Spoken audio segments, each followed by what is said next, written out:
Voilà, on va ouvrir nos Bibles ensemble et on va lire un texte dans l'épître de Jacques, la lettre de Jacques, au chapitre 5. Et nous allons lire les versets 16 à 18. On va commencer par la deuxième partie du verset 16. Et nous lirons jusqu'au verset 18.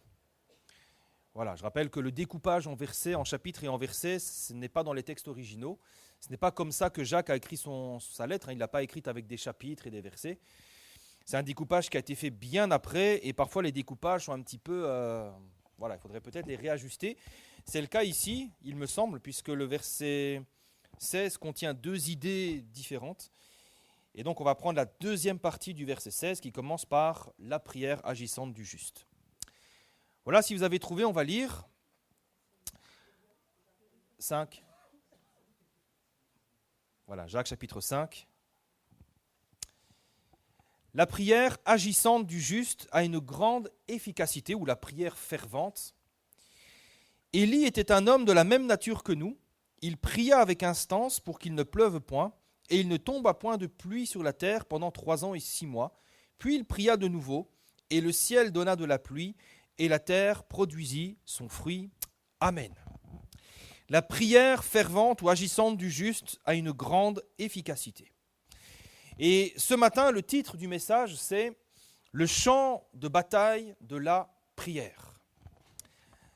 Je crois qu'il faut que nous comprenions ce matin, alors c'est un rappel, que si nous voulons obtenir des victoires, si nous voulons progresser, si nous voulons obtenir des victoires, tout se passe premièrement dans la prière.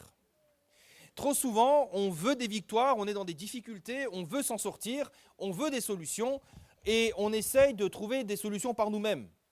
On essaye d'agir, de faire ceci, de faire cela, on essaie de trouver des stratégies. Mais pourtant, ce matin, le Seigneur nous rappelle que notre champ de bataille, c'est la prière.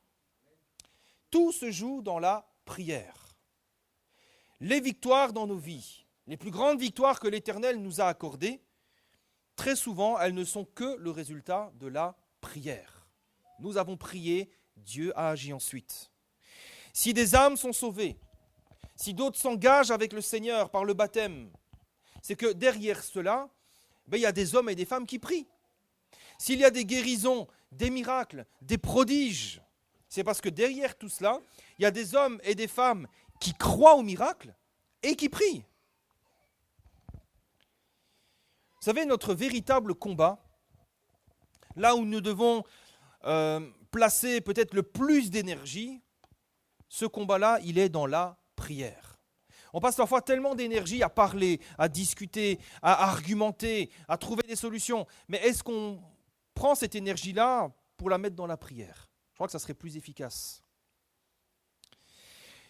Oui, la prière est un champ de bataille, un champ où nous devons aller combattre. Colossiens 4,12 nous parle de ce fameux Épaphras. Et l'apôtre Paul va dire que Épaphras, serviteur de Jésus-Christ, ne cesse de combattre pour vous dans ses prières, afin que vous teniez bon, comme des hommes faits, pleinement disposés à faire toute la volonté de Dieu. Épaphras voyait là que, au niveau des Colossiens, il fallait qu'ils tiennent bon. Il fallait qu'ils puissent être comme des hommes faits, pleinement disposés à faire la volonté de Dieu. Et comment il a combattu ? Est-ce qu'il est allé jusque-là argumenter et leur balancer des versets de la Bible ? Non, il a combattu dans la prière.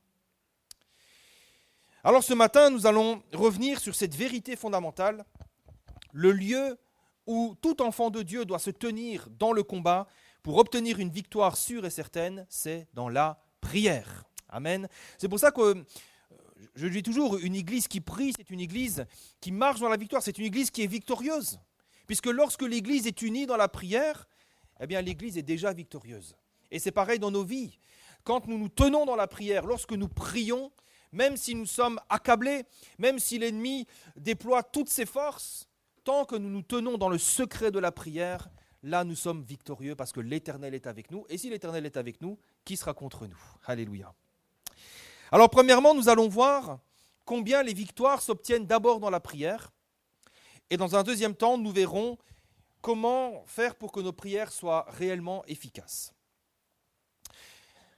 La toute première chose, c'est que si nous ne prions pas, nous ne pourrons jamais obtenir de victoire dans notre vie. C'est très simple, c'est la base, mais pourtant, parfois, on n'a pas les bases. Et parfois, on perd notre temps à faire toutes sortes d'activités, toutes sortes de choses, alors que la clé, c'est que la victoire se joue d'abord dans la prière. Si nous avons besoin d'une direction précise dans notre vie, c'est par la prière que nous l'obtiendrons. Si nous avons besoin que l'Éternel intervienne dans notre vie pour une situation professionnelle, une situation personnelle, quelque chose, c'est par la prière que Dieu interviendra. Si nous avons besoin d'être délivrés de l'angoisse, de la peur, de la colère ou de la haine ou de quelque chose, c'est par la prière que nous recevrons notre délivrance. Tout se reçoit, tout se joue et tout se gagne dans la prière. Ça, c'est l'exemple que Jésus nous a montré. Durant son ministère terrestre, ces choses, elles n'ont pas été cachées, elles sont écrites dans la Bible et elles nous sont révélées. Regardez par exemple quand Jésus a dû choisir ses 12 apôtres. Dans Luc chapitre 6, versets 12 à 13, on voit que Jésus va faire quelque chose. Choisir 12 apôtres, ce n'est pas rien quand même. C'est eux qui allaient ensuite prendre la relève du ministère de Jésus. C'est eux qui allaient ensuite prêcher la parole partout. Il ne fallait pas choisir n'importe qui. Eh bien, dans Luc chapitre 6, verset 12, il est écrit qu'en ce temps-là, Jésus se rendit sur la montagne pour prier et il passa toute la nuit à prier Dieu. Quand le jour parut, il appela ses disciples, parce qu'il avait beaucoup de disciples, et il en choisit 12 auxquels il donna le nom d'apôtres. Amen. Quel exemple! Quand Jésus a passé toute la nuit à prier, et quand il est descendu de la montagne, il n'a pas cherché, il commençait à chercher des hommes qui auraient pu être ses apôtres. Il n'a pas fait défiler les hommes comme ça en disant toi t'es joli, toi t'es intelligent, toi t'es ceci. Non. Jésus n'a pas fait passer un casting. Il n'a pas dit qu'est-ce qui vous motive à être apôtre. Pourquoi vous et pas un autre? Quelles sont vos qualités, quels sont vos défauts, 3 qualités, 3... Non, pas du tout. Quand Jésus est descendu de la montagne, il n'y avait pas de hasard, il n'y avait pas de tâtonnement. Jésus savait exactement qui choisir parmi ses disciples pour qu'ils soient ses apôtres. Pourquoi ? Parce que lorsque Jésus était sur la montagne, son cœur était aligné avec le cœur de Dieu. Sa volonté était alignée avec la volonté de Dieu. Jésus avait reçu le discernement de son Père, il avait reçu la plénitude de la volonté du Père. Et quand il est descendu de la montagne, Jésus savait qui il devait choisir. Mais ce que nous constatons, c'est que derrière un choix si important, il y a eu une nuit complète de prière. Ça ne veut pas dire que nous devons prier toutes nos nuits. C'était important pour Jésus de prier toute la nuit, donc il l'a fait. Ce que nous devons retenir, c'est que la prière, c'est par la prière que nous recevons pleinement le conseil et la volonté de Dieu pour nous. C'est dans la prière donc que nous alignons notre cœur et notre volonté sur le cœur et la volonté de Dieu. C'est dans la prière que Dieu va nous communiquer son discernement, sa volonté, et que lorsque les choses seront là devant nous, eh bien nous saurons quoi faire, nous saurons quoi décider. Autre exemple concernant Jésus. Là, on était au début de son ministère, maintenant on va aller à la fin. Lorsqu'il est dans le jardin de Gethsémanée, un moment terrible pour lui. On est la veille de sa crucifixion. Et on va lire dans Matthieu chapitre 26, verset 36. On ne va pas tout lire, on va lire quelques versets clés. Matthieu 26, verset 36.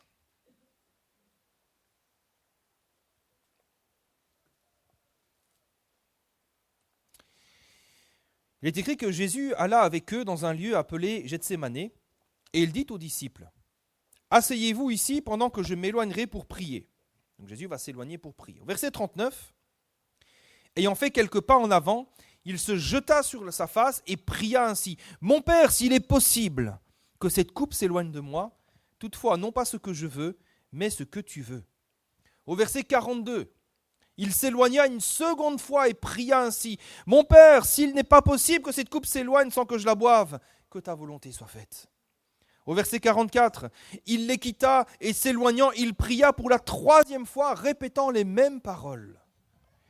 Et regardez le verset 45.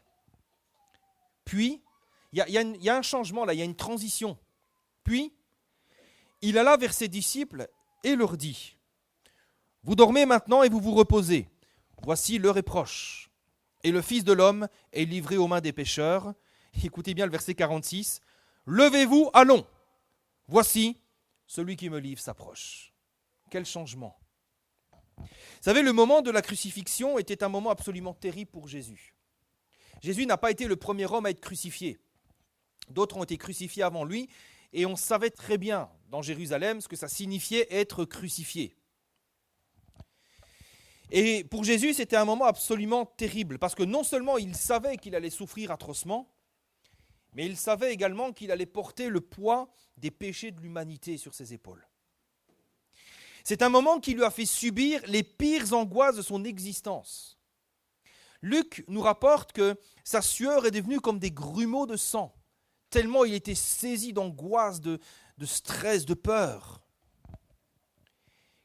Alors comment Jésus a-t-il pu faire pour vaincre, pour surmonter cette angoisse et pour avoir le cœur affermi et prêt à affronter ce châtiment si terrible? Comment il a fait? Nous l'avons vu, c'est par la prière. C'est par la prière. Vous savez, dans ce texte, on voit qu'il y a deux étapes. La première, c'est l'angoisse. C'est l'insistance, c'est les supplications, c'est les larmes, c'est la tristesse. Jésus a dit, s'il est possible que cette coupe s'éloigne de moi. Il a dit, Père, s'il y a une possibilité que je ne passe pas par là, je t'en prie, ne me fais pas passer par là. Mais il y a une autre étape après. La deuxième étape, c'est la paix, c'est la résolution, c'est le courage et c'est la force. Jésus n'est plus à genoux en train de pleurer, il est debout. On voit que le cœur est ferme, il est prêt, plein de courage. C'est ce que nous voyons au verset 46. Il va dire, « Levez-vous, allons, voici, celui qui me livre s'approche. » On voit ici que Jésus est prêt. Il est prêt. Qu'est-ce qui s'est passé? Eh bien, dans la prière, alors que Jésus a répandu son cœur, alors qu'il a répandu son âme, sa tristesse, son angoisse devant Dieu, c'est là que Dieu le Père lui a communiqué les forces, le courage d'affronter le moment le plus terrible qu'il aurait à subir de toute sa vie. Vous savez, ne croyons pas que parce que Jésus est Dieu, le supplice de la croix était pour lui une formalité. Vous savez, parfois on s'imagine que Jésus était allé sur la croix, mais ce n'était pas si terrible, parce que bon, il est le Fils de Dieu. Vous savez, les textes bibliques sont absolument clairs et transparents là-dessus. Jésus ne voulait pas aller sur la croix, ou tout du moins, s'il y avait eu une alternative, il l'aurait choisie. Mais nous voyons dans ce récit à quel point la prière est redoutable d'efficacité. Vous savez, pour Jésus, à ce moment-là, peut-être c'était inimaginable la croix. Il se disait, mais je ne vais pas pouvoir y arriver. Mon Père, si c'est possible, que je ne boive pas cette coupe. Et Jésus a prié, il a prié le temps qu'il fallait. 3 fois, il a prié. Mais nous voyons qu'à un moment donné, au bout de sa prière, la prière a produit son fruit. Son cœur était affermi et prêt à faire la volonté du Père, quelle que soit sa volonté. C'est dans la prière que son âme a été fortifiée et qu'il a été prêt ensuite à affronter la croix et la colère de Dieu. Nous constatons donc que dans la vie du Seigneur Jésus, la prière avait une place primordiale, fondamentale. Jésus ne faisait rien sans prier. C'est dans la prière qu'il recevait la direction et les forces pour exercer son ministère.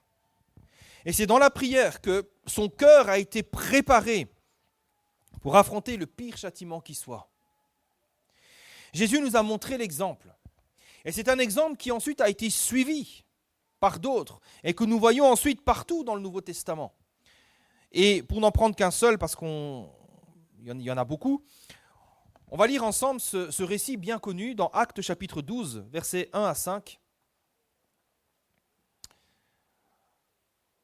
Un texte magnifique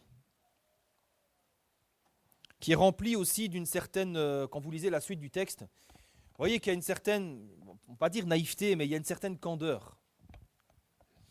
Et je trouve ça génial. Actes chapitre 12, versets 1 à 5. Les temps sont durs pour l'Église, puisque le roi Hérode se met à maltraiter, à persécuter l'Église, quelques membres de l'Église, et il va même faire mourir par l'épée Jacques, le frère de Jean. Et voyant que cela était agréable aux Juifs, il fit encore arrêter Pierre. C'était pendant le jour des pains sans levain. Après l'avoir saisi et jeté en prison, il le mit sous la garde de 4 escouades, de 4 soldats chacune, avec l'intention de le faire comparaître devant le peuple après la Pâque. Pierre donc était gardé dans la prison, et l'Église ne cessait d'adresser pour lui des prières à Dieu. Amen. Pierre est emprisonné et son destin est scellé. On sait très bien ce qui va se passer ensuite. Ici, c'est juste que Hérode, il attend que la Pâque soit passée parce que les Juifs, les fêtes religieuses étaient excessivement importantes pour eux. Et il attend juste que la Pâque passe et qu'il soit à nouveau disposé à s'occuper des affaires civiles. Mais en tout cas, les choses sont claires, nettes et précises. Pierre va être mis à mort comme Jacques, le frère de Jean. Pierre, là, il va être mis à mort. Et que fait l'Église ? L'Église ne va pas chercher à prendre contact avec le roi Hérode. L'Église ne va pas chercher sur quel piston s'appuyer pour libérer Pierre. Ah, mais toi, tu connais un tel qui connaît un tel, va lui parler et tout ça, il faut qu'il libère. Non. L'Église ne va pas non plus faire une pétition ou une manifestation. Je sais que c'est une grande spécialité française de manifester. Je suis surpris, moi, de voir toujours des manifestations partout. Bon, c'est votre droit, vous le faites, mais... Et là, ils ne vont pas faire de manifestation. Ils ne vont pas écrire des banderoles Free Pierre, Free Pierre. Non, pas du tout. Que va faire l'Église ? L'Église va prier. L'Église va prier. Et qu'est-ce qui va se passer ensuite ? Et c'est ça que j'aime beaucoup dans la suite du récit. Il va se passer un miracle étonnant, peut-être le plus étonnant des Actes des Apôtres. Un ange va apparaître, les chaînes de pierre vont tomber, les portes de la prison vont s'ouvrir, et puis un ange va le conduire jusqu'à l'extérieur. C'est tellement extraordinaire que Pierre pense rêver. C'est tellement extraordinaire que lorsque Pierre il est dehors, il dit « Bon, je fais quoi maintenant ?» Et il va dans une des maisons, parce que l'église se rassemblait dans les maisons à l'époque. Il va dans une maison dans laquelle l'église prie, il frappe, et personne ne va croire que c'est lui. Pourtant, il prie. Il prie pour ça. Ils sont là, « Seigneur, libère Pierre. Seigneur, libère-le. Seigneur, sauve sa vie. » Pierre, il dit, « C'est moi. » On dit, « Et c'est une femme en plus qui dit, « Ah, c'est Pierre, je l'ai reconnu. » On dit, « Ah, mais t'es folle, pas possible. » Pourtant, il priait pour ça. Frères et sœurs, quand la Bible dit que la prière agissante du juste a une grande efficacité, la Bible dit la vérité. Alléluia. Et quand nous prions, Dieu fait des choses étonnantes. Alléluia. Maintenant, il faut le rappeler, c'est des choses que nous savons, mais il faut quand même le rappeler. Prier, ça ne veut pas dire non plus rester passif.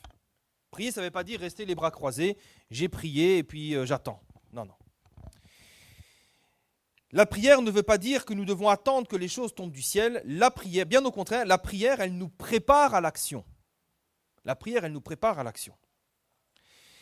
La prière, comme je le disais, elle permet de réaligner notre volonté avec celle de Dieu. Elle nous permet d'avoir du discernement sur ce que nous devons faire et sur où nous devons aller.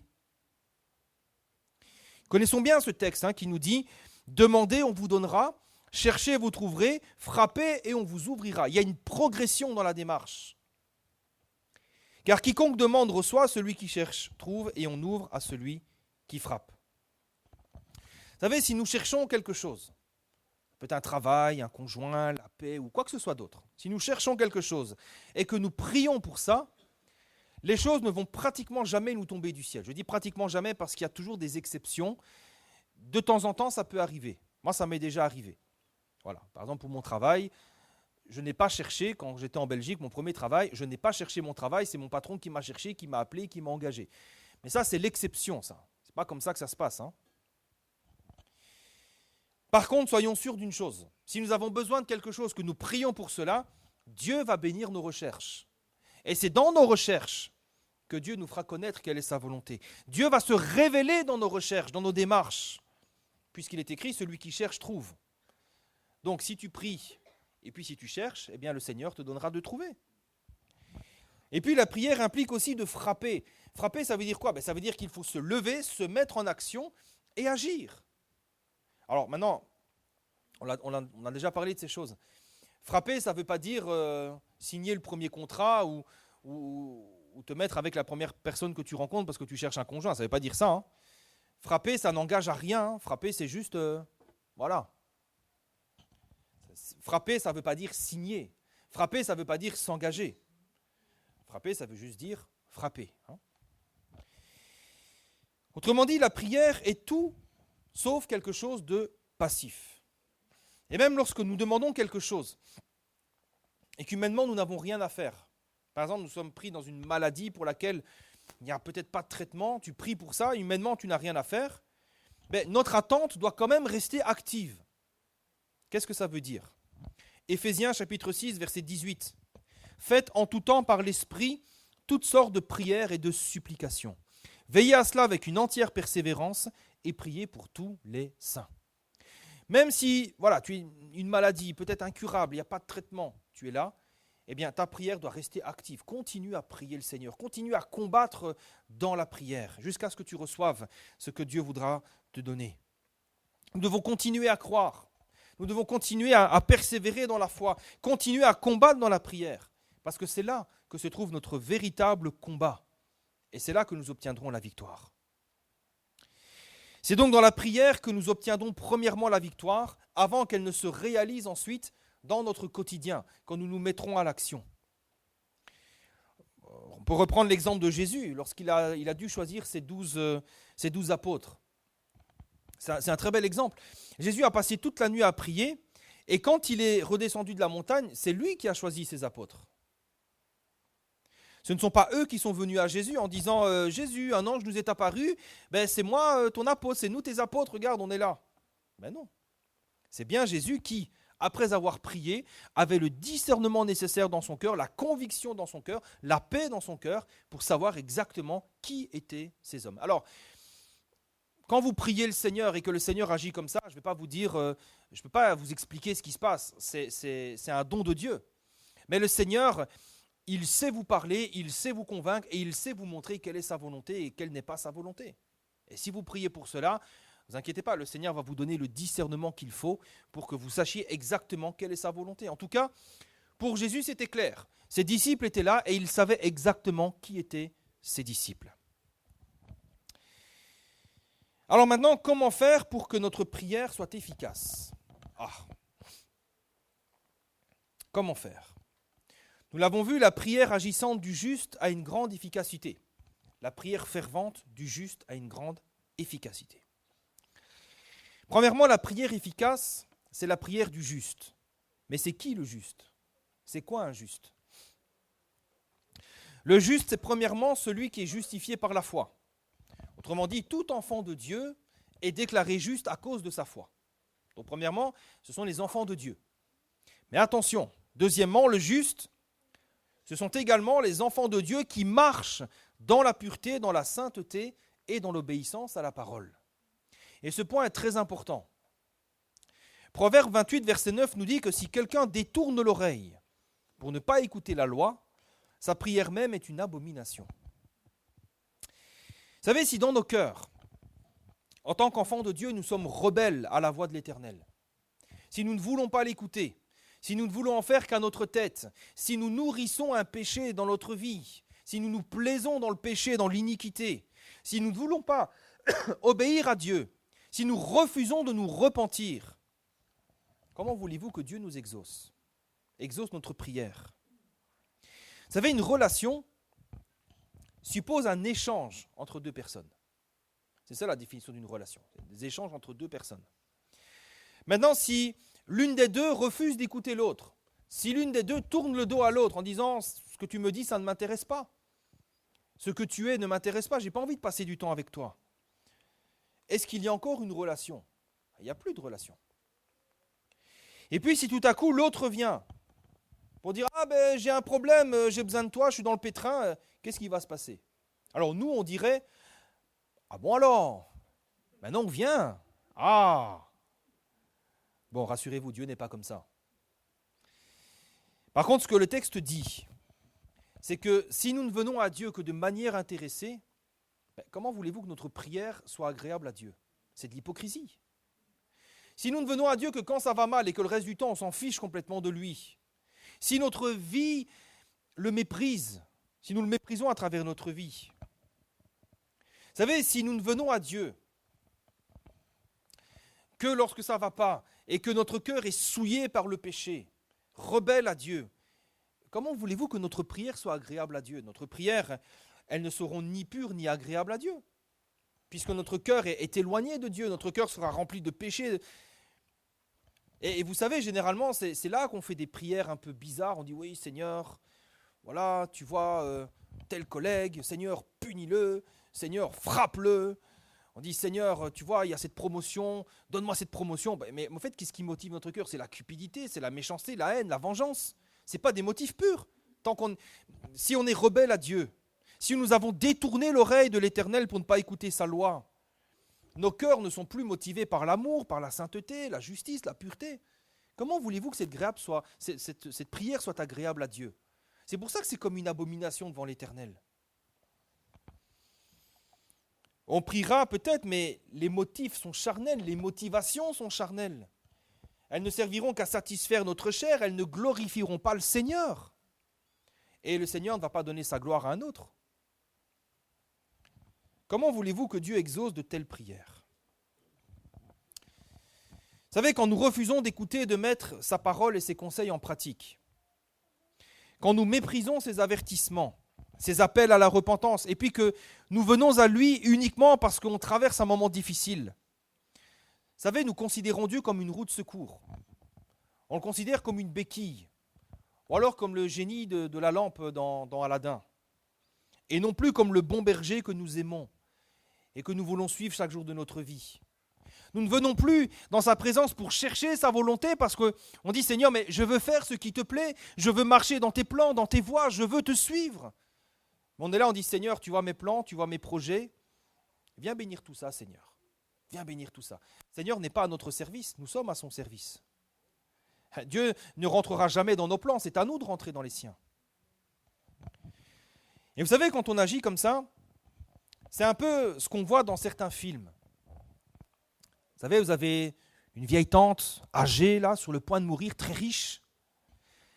Et quand la famille apprend qu'elle est sur le point de mourir, tout à coup, il y a des neveux, des nièces, et là, ils viennent la voir et ils font semblant de s'intéresser à elle. Oh, ma tante, oh là là, je suis content de te voir, comment ça va, je vais prendre soin de toi, nanana. Mais dans leur cœur, ils espèrent avoir une part d'héritage. Alors, si la tante est naïve, ou peut-être un peu sénile, elle va se dire, oh là là, ils m'aiment, ils reviennent, nanana. Mais Dieu n'est pas sénile. Hein. Dieu connaît très bien les motivations de nos cœurs. Vous savez, nous, parfois, avec Dieu, on agit de la même manière. Vous savez, quand le cœur est purifié, quand le cœur est sanctifié, nous avons du discernement sur ces choses-là. Mais quand on est dans le péché, quand on pratique un péché, c'est là que nous sommes aveuglés, c'est là qu'on a ce genre de comportement. Et parfois avec Dieu, c'est comme ça. On est empêtré dans les problèmes, on vient dans l'espoir d'être exaucé, de recevoir sa faveur, mais au fait, notre cœur ne vient à lui que par intérêt. On ne vient pas pour lui, on ne vient pas pour connaître sa volonté, on ne vient pas pour le glorifier, on a juste besoin d'aide. Voilà. Mais vous savez, notre Dieu, ce n'est pas une vieille tante âgée sur le point de mourir. Hein. Dieu est Seigneur. Il sonde les cœurs, les reins, il connaît les motivations. C'est pour ça que la Bible dit qu'il est le juste juge. Nous, on ne peut pas juger véritablement, quoique on peut juger selon le fruit. Le fruit détermine la nature de l'arbre. Et Jésus nous a dit, vous le reconnaîtrez par leurs fruits. Ça oui, mais les motivations profondes des cœurs, nous ne les connaissons pas. Mais Dieu les connaît. Il sonde les cœurs, il sonde les reins. Il connaît les motivations profondes. Et si les hommes s'attardent sur l'apparence, Dieu, lui, il regarde le cœur. Alors évidemment, ici, ça concerne évidemment les chrétiens nés de nouveau. Vous savez, tous ceux et celles qui ne sont pas encore passés par la nouvelle naissance, évidemment, Dieu les entend. On vient à Dieu par intérêt. On vient à Dieu parce qu'on est dans la détresse, on ne connaît pas le Seigneur, on dit « Seigneur, aide-moi ». Et dans ces cas-là, bien sûr, Dieu entend et Dieu exauce. Le psaume 34, verset 7 nous dit que quand un malheureux crie, l'Éternel entend et il le sauve de toutes ses détresses. Mais vous savez, de toute façon, quand nous détournons notre oreille de l'Éternel pour n'en faire qu'à notre tête, bien souvent, pour ne pas dire toujours, on se met tout seul dans le pétrin. On n'a pas besoin d'aide. À partir du moment où on se détourne du Seigneur, c'est là que la catastrophe arrive. Pas tout de suite. Il y a une période comme ça d'inertie où les choses semblent aller bien et puis ça commence à se dégrader au point même où il n'y a plus rien qui va. Vous savez, jamais personne n'a trouvé le bonheur et l'épanouissement loin du Seigneur. Et bien souvent, quand nous revenons à lui, oh Seigneur, tu vois cette situation, tu vois, Seigneur, sauve-moi, bénis-moi. Souvent, la première réponse du Seigneur, c'est repens-toi. Repens-toi. Reviens à moi.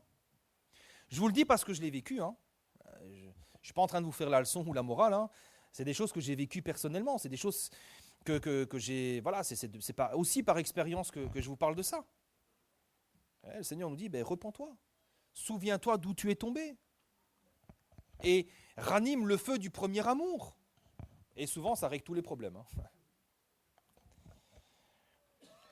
Alors, vous allez me dire, oui, mais le Seigneur est riche en bonté, riche en miséricorde, Dieu est amour, etc. Bien sûr. Mais la Bible dit aussi que Dieu ne tient pas le coupable pour innocent. Si tu es coupable de péché, le Seigneur ne va pas te tenir pour innocent. Le Seigneur ne va pas dire, oh, c'est rien. Comme on dit en Belgique, c'est rien, même fait... Ah non, si tu es coupable de péché, il faut que tu te repentes. Il faut que tu demandes pardon à Dieu. Il faut que tu changes de vie. Alors parfois, si nous ne sommes pas exaucés dans nos prières, ça vaut peut-être la peine, je ne dis pas que c'est systématiquement le cas, ne dites pas « Oh, le Seigneur ne m'a pas exaucé, forcément il y a un péché dans ma vie », ne soyez pas non plus anxieux par rapport à ça. Ce que je veux dire, c'est que si parfois nous ne sommes pas exaucés dans nos prières, ça vaut peut-être la peine d'examiner nos cœurs. Parce que peut-être qu'il y a dans nos vies quelque chose qui ne glorifie pas Dieu, comme un interdit, un péché qui est là, comme quelque chose qui est là et qui fait obstacle entre Dieu et moi. Il y a peut-être plus de relation, peut-être tu as tourné le dos au Seigneur, peut-être tu pries plus, je ne sais pas. Vous savez, le psaume 66, verset 18 nous dit « Si j'avais conçu l'iniquité dans mon cœur, le Seigneur ne m'aurait pas exaucé. » Jean 9, 31 nous dit « Tout le monde sait que Dieu n'exauce pas les pécheurs, mais si quelqu'un est attaché à Dieu et fait sa volonté, il l'exauce. » Jésus a dit, si je demeure en vous et si vous demeurez en moi, demandez tout ce que vous voudrez, cela vous sera accordé. Vous savez, Dieu exauce sans partage. Dieu exauce ceux qui sont dans sa présence, ceux qu'il aime, ceux dont le cœur est aligné avec lui. Mais comment on aligne notre cœur avec celui de Dieu? C'est dans la prière. Si nous sommes dans le péché, si nous sommes dans notre vie, si on s'en fiche du Seigneur, le Seigneur ne pourra pas nous exaucer parce que Dieu ne peut pas se rendre complice du mal ni du péché.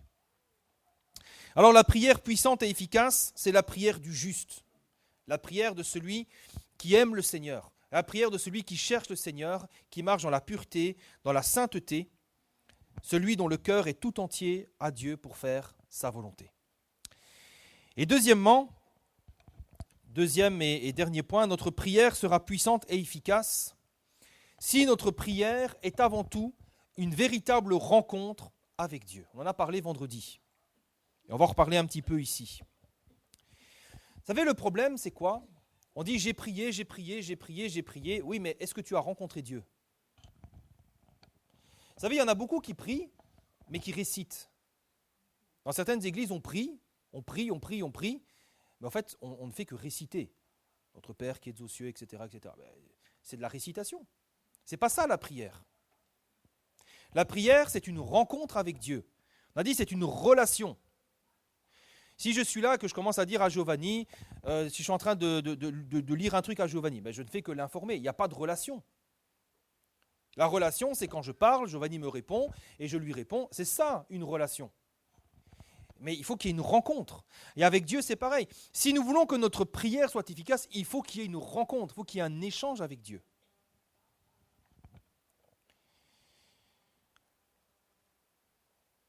S'il n'y a pas de rencontre avec Dieu, notre prière n'aura aucun poids, aucune force. Et on va prendre un texte ensemble, Luc chapitre 10, verset 38. Le dernier texte que nous allons lire aujourd'hui. Luc chapitre 10, verset 38. C'est le même que nous avons lu vendredi. Et il me semble que Bruno a prêché aussi là-dessus. Ah non, il a prêché sur Marthe et Marie, mais sur la résurrection de Lazare. Ici, c'est toujours Marthe et Marie, les deux sœurs, mais une autre situation. Luc chapitre 10, verset 38. Comme Jésus était en chemin avec ses disciples, il entra dans un village et une femme nommée Marthe le reçut dans sa maison. Elle avait une sœur nommée Marie qui, s'étant assise aux pieds du Seigneur, écoutait sa parole. Marthe, occupée à divers soins domestiques, survint et dit « Seigneur, cela ne te fait-il rien que ma sœur me laisse seule pour servir ? Dis-lui donc de m'aider. » Et le Seigneur lui répondit « Marthe, Marthe, tu t'inquiètes et tu t'agites pour beaucoup de choses. Une seule chose est nécessaire. Marie a choisi la bonne part, qui ne lui sera point ôtée. Amen. » Quel beau récit. Il nous montre que la qualité de nos moments avec Dieu dépend de nous et de la disposition du temps que nous allons consacrer à Dieu. Regardez ici. Jésus, il est là, il est présent dans la maison. Et dans cette maison, il y a deux sœurs. L'une d'elles va vivre une véritable rencontre avec Jésus, alors que l'autre va passer complètement à côté. Pourquoi ? Eh bien parce que l'une va considérer que rencontrer le Seigneur, c'est la priorité. C'est plus important que tout le reste. Alors que pour l'autre, les tâches domestiques, les choses de la terre, les obligations terrestres sont plus importantes. Et bien souvent, le piège dans lequel nous tombons, c'est que lorsque nous prions, lorsque nous avons des temps de prière, parfois nous sommes bien disposés, on met du temps à part. Jésus est là, mais il n'y a pas de rencontre avec lui. Pourquoi ? Parce que nous sommes trop préoccupés par les problèmes du quotidien, les tracas, les soucis. Et notre cœur n'est pas à 100% avec le Seigneur. Et l'autre piège dans lequel nous pouvons tomber, c'est lorsque nous bâclons ces temps de prière. On se contente de réciter quelques requêtes, mais on ne prend pas le temps de véritablement rencontrer le Seigneur. Vous savez, on fait les choses un petit peu vite fait. On prie quelques minutes. Et malheureusement, on récite des phrases toutes faites. Seigneur, bénis un tel, ceci, cela, nanana, et on prie comme ça vite fait.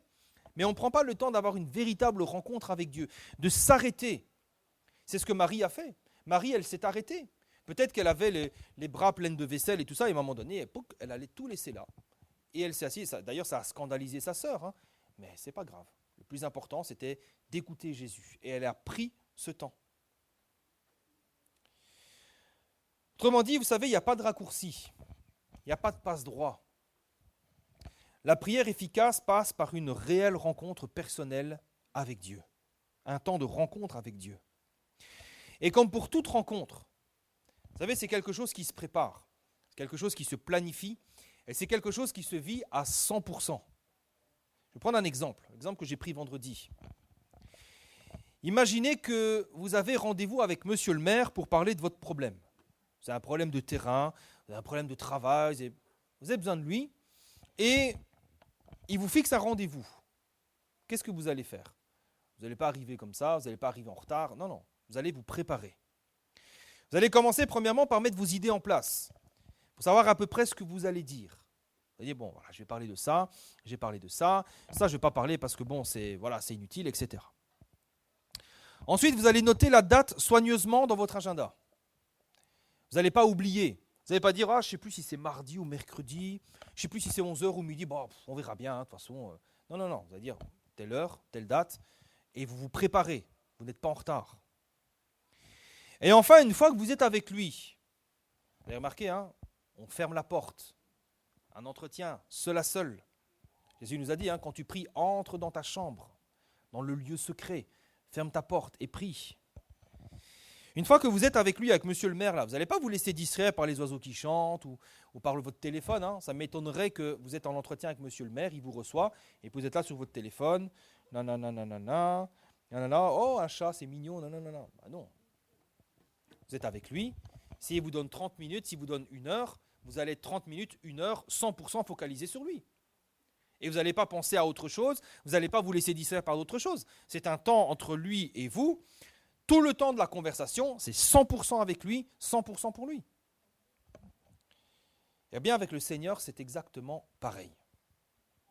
Un temps de rencontre avec le Seigneur, ça se prépare, ça se planifie et ça se vit à 100%.